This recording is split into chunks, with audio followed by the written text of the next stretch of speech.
നമസ്കാരം. മലയാളി വാർത്ത ആനുകാലികത്തിലേക്ക് സ്വാഗതം. അപ്രതീക്ഷിതമായിട്ട് വരുന്ന ദുരന്തങ്ങൾ അത് വളരെ വലിയ നാശനഷ്ടങ്ങളാണ് സൃഷ്ടിക്കുന്നത്. ഒരുപാട് സംഭവങ്ങൾ കേരളവും സാക്ഷിയായിട്ടുണ്ട്. പ്രളയമടക്കം വന്നപ്പോഴും നമ്മൾ അതിനെ ഒരുമിച്ച് നേരിട്ടതാണ്. ഇപ്പോൾ കഴിഞ്ഞ ദിവസം ഉത്തരകാശിയിലെ ധരാലി ഗ്രാമത്തിലുണ്ടായ ഒരു മേഘവിസ്ഫോടനത്തെ തുടർന്ന് ഒരു ഗ്രാമം മുഴുവൻ ഒലിച്ചു പോയിരിക്കുകയാണ്. അവിടെ നിന്നുള്ള നടക്കുന്ന ദൃശ്യങ്ങളൊക്കെ വരുന്നുണ്ട്. അവിടെ നിന്ന് വെള്ളം ചെളിയും ഒക്കെ ആയിട്ട് വളരെ വലിയൊരു ഉരുൾപൊട്ടലൊക്കെ ഉണ്ടായിട്ട് ഒലിച്ചു വരുന്ന ദൃശ്യങ്ങൾ. ഒരു ഗ്രാമം മുഴുവൻ, അവിടെ നിരവധി വീടുകളും കാര്യങ്ങളൊക്കെ ഉണ്ട്. അതൊക്കെ പോകുന്നു. ഒരൊറ്റ സെക്കൻഡിലാണ് അതൊക്കെ കൺമുന്നിൽ നിന്ന് മാറുന്നതും. ആ ദൃശ്യങ്ങളൊക്കെ പുറത്തു വരുന്നുണ്ട്. ഏകദേശം 100-ലധികം ആളുകൾ അവിടെ കാണാതായിട്ടുണ്ട്. 4 പേരുടെ മരണം ഇതുവരെയായിട്ടും സ്ഥിരീകരിച്ചിട്ടുണ്ട് എന്നാണ്. എന്താണ് അവിടുത്തെ ഒരു ഏറ്റവും ഒടുവിലായിട്ട് വരുന്ന അപ്ഡേഷൻ കാര്യം? 4 സൈനികരെ കൂടി കാണാതായിട്ടുണ്ട് എന്ന് പറയുന്നുണ്ട്. അതായത് ഈ ഒരു ധരാലി എന്ന് പറയുന്ന പ്രദേശത്ത് നിന്ന് 4 കിലോമീറ്റർ അപ്പുറമുള്ള സൈനിക ക്യാമ്പിലെ സൈനികരെ കാണാതായിട്ടുണ്ട്. സത്യത്തിൽ നമ്മൾ ഈ ഉത്തരകാശി അല്ലെങ്കിൽ ഉത്തരാഖണ്ഡ് എന്ന് പറയുന്നത് നമുക്ക് ഇതിനു മുൻപും ഓർമ്മയുണ്ട്. വലിയ രീതിയിലുള്ള പ്രളയവും ഒക്കെ തന്നെ അവിടെ ഉണ്ടായി. ആ പ്രദേശത്തെ മുഴുവൻ വിഴുങ്ങിയ സാഹചര്യം. അവിടെ നിന്ന് വീണ്ടും ഒന്ന് കരകയറി വന്നുകൊണ്ടിരുന്നതേ ഉണ്ടായിരുന്നുള്ളൂ. അപ്പോഴേക്കാണ് വീണ്ടും ഇത്തരത്തിലുള്ള സംഭവ വികാസങ്ങൾ അവിടെ അരങ്ങേറുന്നത് എന്ന് പറയുന്നത്. ഒട്ടും നിശ്ചയമില്ലാത്ത രീതിയിലായിരുന്നു ഇന്നലെ ഉണ്ടായ മഹാപ്രളയം അല്ലെങ്കിൽ മിന്നൽ പ്രളയം എന്ന് പറയുന്നത്. അതായത് ക്ലൗഡ് ബാസ്റ്റ്, മേഘവിസ്ഫോടനം നടന്നത്. കുറച്ച് കാലയളവിൽ, അതായത് കുറച്ച് സമയ പരിധിയിലുള്ളിൽ ഒരു വലിയ എമൗണ്ട് ഓഫ് മഴ അവിടെ പെയ്യുന്ന ഒരു സാഹചര്യമാണ് ഉണ്ടാകുന്നത്. ക്ലൗഡ് ബാസ്റ്റിംഗ്, മേഘവിസ്ഫോടനം. പേര് സൂചിപ്പിക്കുന്ന പോലെ തന്നെ മേഘങ്ങളുടെ വിസ്ഫോടനം തന്നെയാണ്. അങ്ങനൊരു സ്ഫോടനം സംഭവിച്ചാൽ എന്താണ് സംഭവിക്കുക? അത് തന്നെയാണ് ഇവിടെ ഇന്നലെ കഴിഞ്ഞ ദിവസം ഉണ്ടായത്. നമ്മൾ കൺമുന്നിൽ കാണുന്ന ആ ദൃശ്യങ്ങൾ കാണുമ്പോൾ നമുക്ക് മനസ്സിലാവും ഒഴുകി വരുന്ന ആ വെള്ളം. സത്യത്തിൽ രക്ഷാദൗത്യം പോലും നടക്കാൻ പറ്റാത്ത അത്രയും പ്രയാസമാവുന്ന രീതിയിലാണ് ഉണ്ടാകുന്നത്. 100 പേരെ കാണാതായിട്ടുണ്ട്. ഒരു ഗ്രാമം പൂർണ്ണമായി വെള്ളത്തിനടിയിലാകുന്ന സാഹചര്യം ഉണ്ടാകുന്നു. ഇത് 100 കണക്ക് കറക്റ്റ് അല്ല. ഇനി അവിടെ ആളുകൾ, കാരണം ആ ദൃശ്യങ്ങളൊക്കെ കാണാൻ സാധിക്കുന്നുണ്ട്. ഈ പറഞ്ഞ പോലെ മുൻപ് അവിടെ ഇത്തരത്തിലുള്ള സംഭവം ഉണ്ടായിട്ടും ആ 2 മേഖലയിലും വീടുകളൊക്കെ വന്നിട്ടുണ്ട്, പല കെട്ടിടങ്ങളുണ്ട്. അതൊക്കെ തന്നെയാണ് വളരെ ദൂരത്ത് നിന്ന് ആരാണ് അത് വീഡിയോയിൽ പകർത്തിയിരിക്കുന്നത്. വളരെ കൃത്യമായി നമുക്കതിൽ കാണാം.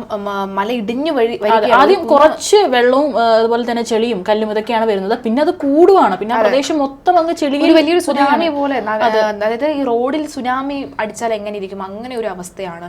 നമുക്ക് ഇവിടെ നിന്ന് പറയാൻ മാത്രമേ സാധിക്കുകയുള്ളൂ. അതിപ്പോൾ അനുഭവിച്ചു കൊണ്ടിരിക്കുന്ന ഓരോരുത്തരുടെയും മനസ്സ് നമുക്ക് എത്രത്തോളം ഭീകരമാണ് അവരുടെ അവസ്ഥ നമുക്ക് പറയാവുന്നത്, നമുക്ക് മനസ്സിലാവും. അവിടെ എല്ലാവരും ഉണ്ട്. SDRF-ഉം NDRF-ഉം അതുപോലെ തന്നെ നമ്മുടെ സൈന്യം, നമ്മുടെ ഇന്ത്യൻ സൈന്യം ഒക്കെ കൂടെ അവിടെ ഒരുമിച്ചാണ് അവിടെ രക്ഷാപ്രവർത്തനം അവിടുത്തെ വിശദീകരിക്കുകയാണ്. അവിടുത്തെ ധരാലി MLA അടക്കമുള്ളവർ അവിടുത്തെ സ്ഥിതിഗതികൾ വിശദീകരിക്കുകയാണ്. കേന്ദ്രം നേരിട്ട് ഇറങ്ങാനുള്ള സാധ്യത വളരെ കൂടുതലാണ്.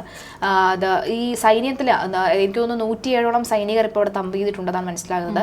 സൈനികർക്ക് പോലും അങ്ങോട്ട് എത്താൻ കഴിയാതെ, ഹെലികോപ്റ്ററിൽ ഇറങ്ങാൻ കഴിയാത്തൊരു സാഹചര്യം ഉണ്ടാകുന്നു. രക്ഷാദൗത്യത്തെ പൂർണ്ണമായും ബാധിക്കുന്ന സാഹചര്യം. ഇപ്പോൾ അവിടെ യെല്ലോ അലേർട്ടാണ് ഉണ്ടാകുന്നത്. മഴ അതിശക്തമല്ലെങ്കിൽ പോലും ഈ രക്ഷാദൗത്യത്തെ പൂർണ്ണമായും ബുദ്ധിമുട്ടിലാക്കിക്കൊണ്ടുള്ള മഴ തന്നെയാണ് ലഭിച്ചുകൊണ്ടിരിക്കുന്നതെന്ന് വ്യക്തമാവുകയാണ്. എവിടെയെന്ന് വെച്ചാൽ ഈ ഒരു വിനോദസഞ്ചാര മേഖല കൂടിയാണിത്. നമ്മൾ അവിടുത്തെ ദൃശ്യങ്ങളൊക്കെ നമ്മളിപ്പോൾ ഗൂഗിളിലൊക്കെ സെർച്ച് ചെയ്ത് കഴിഞ്ഞാൽ കാണാം. വളരെ മനോഹരമായിട്ടുള്ളൊരു ഗ്രാമീണ ഭംഗിയും ഒക്കെ അടങ്ങിയിട്ടുള്ള സ്ഥലമാണ്. അതുകൊണ്ട് തന്നെ നിരവധി ആളുകളാണ് അവിടെ വരുന്നത്. ഒരു ഉയർന്ന സ്ഥലത്താണ് ഇപ്പോൾ ഈ ഒരു ഒലിച്ചു പോയിട്ടുള്ള ഒരു ധരാലി എന്ന് പറയുന്ന ഗ്രാമം സ്ഥിതി ചെയ്യുന്നത്. മാത്രമല്ല ഒരു വിനോദസഞ്ചാര മേഖല ആയതുകൊണ്ട് തന്നെ അവിടെ ധാരാളം ഹോട്ടലുകളും അതുപോലെ ഷോപ്പുകളൊക്കെ ഉള്ള ഒരു വലിയൊരു വാണിജ്യ കേന്ദ്രം കൂടി ആയതിനാൽ തന്നെയാണ് ഇപ്പോൾ ഈ ഒരു കാണാതായവരുടെ എണ്ണം കൂടിയിരിക്കുന്നത് എന്നാണ് റിപ്പോർട്ടുകൾ. ഏതായാലും ഇതൊരു പ്രാഥമിക റിപ്പോർട്ടാണ്. ഇത്രത്തോളം ആളുകളെ കാണാതായിട്ടുണ്ട് എന്നുള്ളത്. ഇനിയും അത് കൂടാനുള്ള സാധ്യതയാണുള്ളത്.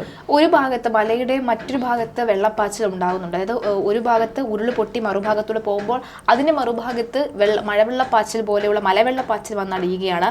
ഇതുമായി ബന്ധപ്പെട്ട് ഈ മലയുടെ ഇപ്പുറത്തുള്ള സുഖി എന്ന് പറയുന്ന ഗ്രാമം പൂർണ്ണമായും നാശനഷ്ടത്തിലായിട്ടുണ്ട് എന്നാണ് മനസ്സിലാകുന്നത്. രാത്രിയിലും കനത്ത മഴ തുടരുന്നതിനാൽ തന്നെ രക്ഷാപ്രവർത്തനം തടസ്സപ്പെടുന്ന സാഹചര്യം ഉണ്ടായിരുന്നു. 5 ദേശീയ പാതകളിലും 7 സംസ്ഥാന പാതകളിലും മറ്റു 163 റോഡുകളിലും മണ്ണിടിച്ചിൽ കാരണം ഗതാഗതം തടസ്സപ്പെട്ടു. തലസ്ഥാനമായ ഡെറാഡൂണിൽ നിന്ന് 140 കിലോമീറ്റർ അകലെയാണ് ധരാലി എന്ന് പറയുന്നത്. സത്യത്തിൽ നമുക്ക് എങ്ങനെയാണ് പറയേണ്ടത്? ഒന്നു മാറി ഓരോ ദുരന്തവും വന്നുകൊണ്ടിരിക്കുകയാണ് എന്നാണ് മനസ്സിലാകുന്നത്. ഇപ്പോൾ നമ്മൾ നോക്കുകയാണെങ്കിൽ ഇതൊരു കേരളത്തിലും ഉണ്ടാകാനുള്ളൊരു കേരളത്തിൽ മുന്നറിയിപ്പാണ്. കാരണം പെട്ടിമുടി, അതുപോലെ തന്നെ ചൂരൽമല, ഇവയെല്ലാം തന്നെ നമ്മൾ കണ്ടതാണ്. ഒരു ഗ്രാമത്തെ മുഴുവൻ തുടച്ച് നീക്കിക്കൊണ്ട് നക്കി തുടച്ചെന്നാണ് നമ്മൾ പറഞ്ഞത്. അങ്ങനെ തുടച്ച് നീക്കിക്കൊണ്ട് പോകുന്ന പ്രളയവെള്ളം വരുന്നു, മലവെള്ളം വരുന്ന സാഹചര്യം ഉണ്ടാകുന്നു. അതൊന്നും അറിയുന്നില്ല. ഒരുപക്ഷെ രാത്രി ഉറങ്ങിക്കിടക്കുമ്പോഴാണ് ഇത്രയും ദിവസം രാത്രി ആയിരിക്കും ഇങ്ങനെ സംഭവിക്കുന്നത്. ഇവിടെ നട്ടുച്ചയ്ക്കാണ് ഇത് സംഭവിച്ചിരിക്കുന്നത്, 2 മണിക്കാണ് ഇത് സംഭവിച്ചിരിക്കുന്നത് എന്നുള്ളതാണ്. ഇപ്പോൾ ബാബ വാങ്കഡിന് അടക്കമുള്ളവരുടെ പ്രവചനം. ബാബ വാങ്ക എന്ന് പറയുന്നത് എപ്പോഴും നമ്മൾ ശ്രദ്ധിച്ചിട്ടുള്ള, അല്ലെങ്കിൽ എപ്പോഴും ഇത്തരം വലിയ ദുരന്തങ്ങൾ സംഭവിക്കുമ്പോൾ എപ്പോഴും പ്രവചനങ്ങൾ വീണ്ടും കുത്തിപ്പൊക്കിക്കൊണ്ടുവരുന്നത് ബാബ വാങ്ക എന്ന് പറയുന്നത്. അതായത് ജൂലൈ 5 തത്സുകിയുടെ ഒരു പ്രവചനം ഉണ്ടായിരുന്നല്ലോ, ബാബ വാങ്ക എന്ന് അറിയപ്പെടുന്ന, അല്ലെങ്കിൽ ഇപ്പോഴത്തെ ബാബ വാങ്ക അങ്ങനത്തെ രീതിയിൽ അറിയപ്പെടുന്ന തത്സുകിയുടെ പ്രവചനം വന്നിട്ടുണ്ടായിരുന്നു. പക്ഷേ ബാബ വാങ്ക എന്ന് പറയുന്ന കൊറോണയെ അടക്കം പ്രവചിച്ചിട്ടുള്ള അവർ 2026 സംബന്ധിച്ചിടത്തോളം പറയുന്നത് ലോകാവസാനമായിരുന്നു ഇതിനെക്കാട്ടി നല്ലത് എന്ന് പോകുന്ന തരത്തിലാണ് അവരുടെ പ്രവചനം വരുന്നത്. ഭൂകമ്പം, യുദ്ധം, അന്യഗ്രഹ ജീവികളുടെ വരവ് എന്നിവയൊക്കെയാണ് അത് എന്ന് പറയുന്നുണ്ട്. ആഗോള ദുരന്തങ്ങളാണ് പറയുന്നത്. 2026 വലിയ ഭൂകമ്പങ്ങളും അഗ്നിപർവ്വത സ്ഫോടനങ്ങളും കഠിനമായ കാലാവസ്ഥാ വ്യതിയാനങ്ങളും ഉണ്ടാകുമെന്നാണ് പറയുന്നത്. ഭൂമിയുടെ 7 മുതൽ 8% വരെ ഈ ദുരന്തങ്ങൾ ബാധിച്ചേക്കാം എന്ന് പറയുന്നു. ഈ പ്രതിഭാസങ്ങൾ എങ്ങനെ ആരംഭിക്കുമെന്നതിനെ കുറിച്ച് വ്യക്തമായ വിവരങ്ങളില്ലെങ്കിലും ഇതിന്റെ ആദ്യ സൂചനകൾ ഇപ്പോൾ തന്നെ ദൃശ്യമായി തുടങ്ങിയിട്ടുണ്ടെന്നാണ് പലരും വിശ്വസിക്കുന്നത്. അതായത് 2025 തുടങ്ങിയിട്ട് ഇപ്പോൾ ഏകദേശം 8 മാസത്തോളം ആവുകയാണ്. ഇനി 2026 ആകാനായിട്ട് വളരെ കുറച്ച് മാസങ്ങൾ മാത്രമേ ഉള്ളൂ, 4 മാസം കൂടി മാത്രമേ ഉള്ളൂ. പക്ഷേ ആ ഘട്ടത്തിലാണ് ഇപ്പോൾ ഇത്തരത്തിലുള്ള പ്രവചനങ്ങളൊക്കെ തന്നെ വന്നുകൊണ്ടിരിക്കുന്നത്. 3ാം ലോക മഹായുദ്ധം ഉണ്ടായേക്കാം. AI-യുടെ മുന്നേറ്റം ഇപ്പോൾ നമ്മൾ വളരെ പോസിറ്റീവായി കരുതുന്ന AI ഒക്കെ തന്നെ ദിവസങ്ങൾ കൊണ്ട് മാറി അത് അപകടമാണ്. കണ്ടിട്ടില്ലേ പല വീഡിയോകൾ, നല്ല കുറെ കാര്യങ്ങളൊക്കെ ചെയ്യുന്നുണ്ട്, പലരും അത് സിനിമയിലൊക്കെ ഉപയോഗിക്കുന്നുണ്ട്. നമ്മുടെ മരിച്ചു പോയിട്ടുള്ള പല നടന്മാരെയൊക്കെ അവരുടെ സംസാരിക്കുന്ന പോലത്തെ ക്രിയേറ്റീവ് ആയിട്ടുള്ള കാര്യങ്ങൾ ചെയ്യുന്നുണ്ട്. പക്ഷെ അതേസമയം തന്നെ വളരെ വലിയ അപകടമാണ്, അത് വളരെ മോശമായിട്ടുള്ള രീതിയിലും ആളുകൾ അത് ഉപയോഗിക്കുന്നുണ്ട്. അതെ, അന്യഗ്രഹ ജീവികളുമായുള്ള സമ്പർക്കം ഉണ്ടാകുന്നു എന്ന് പറയുന്നത് അതൊക്കെ നമുക്ക് നമ്മൾ കേട്ടിട്ടുണ്ട്. അന്യഗ്രഹ ജീവികളുമായുള്ള ഇതെന്നൊക്കെ കേട്ടിട്ടുണ്ട്. പക്ഷെ പലപ്പോഴും പലരും പറഞ്ഞിട്ടുണ്ട്, ഞാൻ കണ്ടിട്ടുണ്ട് അന്യഗ്രഹ ജീവികളെ എന്നൊക്കെ പറഞ്ഞിട്ട് കണ്ടിട്ടുള്ളതായിട്ടും പറയുന്നു. പക്ഷെ അതൊക്കെ തന്നെ യാഥാർത്ഥ്യമാകാൻ പോകുന്നുണ്ടെന്നാണ് പറയുന്നത്. ബാബ വാങ്കയുടെ പ്രവചനങ്ങൾ വിശ്വസിക്കുന്നവരും വിശ്വസിക്കാതിരിക്കുന്നവരും നിരവധിയാണ്. പക്ഷേ ഈ ഒരു ഘട്ടത്തിൽ ഞാനിതിനെ വിശ്വസിക്കുന്നില്ല, ഇതിങ്ങനെയാണ് ഉണ്ടാകുമെന്ന് എനിക്ക് പേഴ്സണൽ വ്യക്തിപരമായി ഞാൻ ഇതിനോട് യോജിക്കുന്നില്ല. പക്ഷേ ഇത്തരം പ്രവചനങ്ങൾ ഉണ്ടാകുന്നുണ്ട് എന്നുള്ള കാര്യങ്ങൾ ഇപ്പോൾ സമൂഹ മാധ്യമങ്ങളിൽ വലിയ രീതിയിൽ ചർച്ചയായിക്കൊണ്ടിരിക്കുകയാണ്. അതേസമയം തന്നെ കേരളത്തിലാണെങ്കിലും ഈ ഒരു ഉരുൾപൊട്ടലും അതുപോലെ തന്നെ നമുക്കും പ്രളയ മുന്നറിയിപ്പ് ഉണ്ടായിരുന്നു. കാരണം കഴിഞ്ഞ കുറച്ച് ദിവസങ്ങളായിട്ട് കർക്കിടകം അത് വന്ന ശേഷം അങ്ങോട്ട് നല്ല അതിശക്തമായിട്ടുള്ള മഴയാണ് പലയിടത്തും. 2018 ശേഷം, പ്രളയത്തിന് ശേഷം കേരളത്തിൽ സമാധാനമായിട്ടുള്ള ഒരു ജൂൺ, ജൂലൈ, ഓഗസ്റ്റ് ഉണ്ടായിട്ടില്ല. സാധാരണ ഈ ഒരു മാസം വരുമ്പോൾ എല്ലാവർക്കും, പ്രത്യേകിച്ച് മലയാളികൾക്ക് എന്തായാലും ഒരു നെഞ്ചിടിപ്പ്. കാരണം എവിടെയെങ്കിലും ആപത്ത് സംഭവിക്കുക. കാരണം പോയ വർഷങ്ങളൊക്കെ തന്നെ നമ്മൾ പരിശോധിക്കുകയാണെങ്കിൽ ഈ ഒരു സമയത്ത് ഒരുപാട് ദുരന്തങ്ങൾ നമ്മൾ കണ്ടിട്ടുണ്ട്. അതിൽ നിന്നൊക്കെ നമ്മൾ ഒരുപാട് മുന്നോട്ട് പോയി. എന്നിരുന്നാലും ഈ ഒരു സമയം വരുമ്പോൾ ഒരു നെഞ്ചിടിപ്പാണ്. അതെ, അത് 2018 പ്രളയം, പെട്ടിമുടി ദുരന്തം, അതുപോലെ തന്നെ ഈ നമ്മുടെ ചുരൽമലയുടെ ദുരന്തം തുടങ്ങി അനവധി ദുരന്തങ്ങൾ, അതിൽ പൊലിഞ്ഞിട്ടുള്ള ജീവനുകൾ, പൂർണ്ണമായി ഒരു കുടുംബം.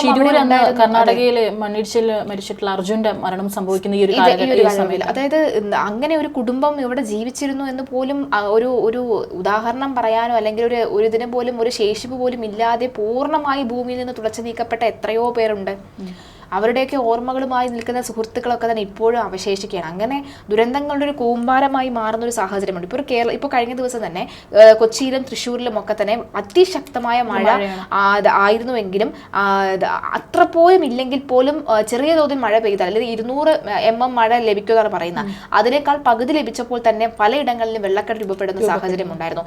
എറണാകുളം എന്ന് പേരിട്ട ആൾക്ക് ഒരു പൊൻകിരീടം കൊടുക്കണം. കാരണം പേരിന് അന്വർത്ഥമാക്കുന്ന തരത്തിൽ എറണാകുളത്തിന്റെ ഏതൊരു റോഡിലും കുളമായി മാറിയിട്ടുണ്ട് എന്ന് പറയുന്നു. അതെ, റോഡ് ഏതാണ് തോട് ഏതാണെന്ന് മനസ്സിലാകാതെ 2 കാറുകളാണ് ഈ തോട്ടിനകത്ത് പോകുന്ന ദൃശ്യങ്ങളൊക്കെ എല്ലാവരും കണ്ടു കഴിഞ്ഞു തോന്നുന്നു.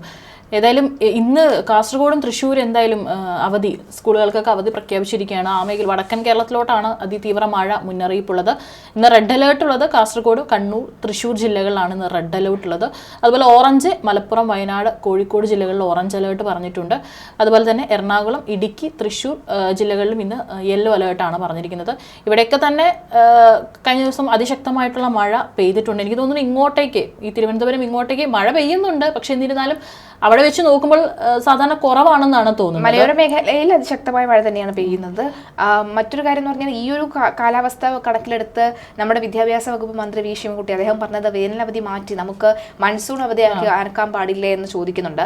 അതൊരു പക്ഷെ എനിക്ക് തോന്നുന്നു ഈ പറയുന്ന പോലെ തന്നെ ഇത്തരത്തിലുള്ള അപകടങ്ങൾ, മരമൊടിഞ്ഞു വീണും ഈ മഴവെള്ളം വന്നു കയറിയും ഒക്കെ ഉണ്ടാകുന്ന അപകടങ്ങൾ ഒരു പരിധി വരെ നമുക്ക് ഒഴിവാക്കാൻ സാധിക്കുമെന്നാണ് മനസ്സിലാകുന്നത്. എന്തായാലും അതിന്റെ തുടർ ചർച്ചകളൊക്കെ നടന്നു വരുന്നതേ ഉള്ളൂ എന്ന് കൂടി നമുക്ക് മനസ്സിലാക്കാം. മനസ്സിലാക്കണം. കാരണം ഈ കാലാവസ്ഥ വ്യതിയാനങ്ങൾ മാറി പറയുമ്പോൾ കാലാവസ്ഥയ്ക്ക് അനുസരിച്ച് നമ്മളും മാറേണ്ട ഗതികേടിലേക്ക് കാര്യങ്ങളായിട്ട് നിൽക്കുകയാണ്. എപ്പോഴും മുന്നറിയിപ്പ്, നമ്മൾ തന്നെ എപ്പോഴും ഈ മഴയുടെ വാർത്ത കൊടുക്കുമ്പോൾ എപ്പോഴും മുന്നറിയിപ്പ് പറയുന്നതാണ്, ഈ കടൽ പ്രദേശത്തുള്ളവർക്കുള്ള മുന്നറിയിപ്പ് പറയുന്നതാണ്. അതുപോലെ തന്നെ ഇടിമിന്നൽ ജാഗ്രതാ നിർദ്ദേശം, അതൊക്കെ നമ്മൾ കൃത്യമായിട്ട് നമ്മുടെ ഡിസാസ്റ്റർ മാനേജ്മെന്റിന്റെ ഫേസ്ബുക്കിൽ വരുന്ന അതേ സാധനം തന്നെയാണ് നമ്മളും വാർത്ത കൊടുക്കുന്നത്. കാരണം എത്രയൊക്കെ പറഞ്ഞിട്ടും ആളുകൾ അബദ്ധം കാണിക്കുന്നുണ്ട്. ഈ ഇത്രയും പെരുമഴ പെയ്യുമ്പോൾ അവിടെ മീൻ പിടിക്കാൻ പോകും, തോട്ടിലിറങ്ങുന്നു, എത്ര ആളുകൾ. അതുപോലെ തന്നെ ഈ മിന്നലേറ്റ് മരിക്കുന്നുണ്ട്. അതുപോലെ തന്നെ ഈ ഇലക്ട്രിക് പോസ്റ്റിൽ നിന്ന് കമ്പികൾ പൊട്ടി വീണിട്ട് ആളുകൾ ഷോക്കേറ്റ് മരണം.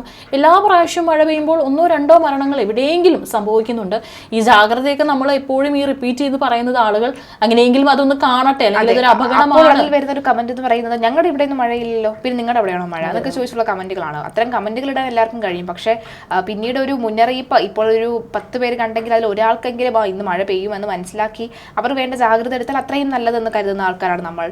എന്തായാലും ഇത്തരം സംഭവ വികാസങ്ങൾ നമ്മുടെ ലോകത്തിന്റെ പല ഭാഗങ്ങളിലും, മാത്രമല്ല ഇന്ന് അമേരിക്കയിൽ ഭൂചലനം ഉണ്ടായിട്ടുണ്ട്. അമേരിക്കയിൽ ഈ കഴിഞ്ഞ ആഴ്ചയിൽ തന്നെ തുടർച്ചയായ 2ാമത്തെ ഭൂചലനമാണ് സംഭവിച്ചുകൊണ്ടിരിക്കുന്നത്. റിക്ടർ സ്കെയിൽ 2.5 വലിയ വെള്ളപ്പൊക്കം ഉണ്ടായതായിട്ട് 2.5 തീവ്രത രേഖപ്പെടുത്തിയ ഭൂചലനമാണ് ഉണ്ടായിരിക്കുന്നത് എന്നുള്ളതാണ്.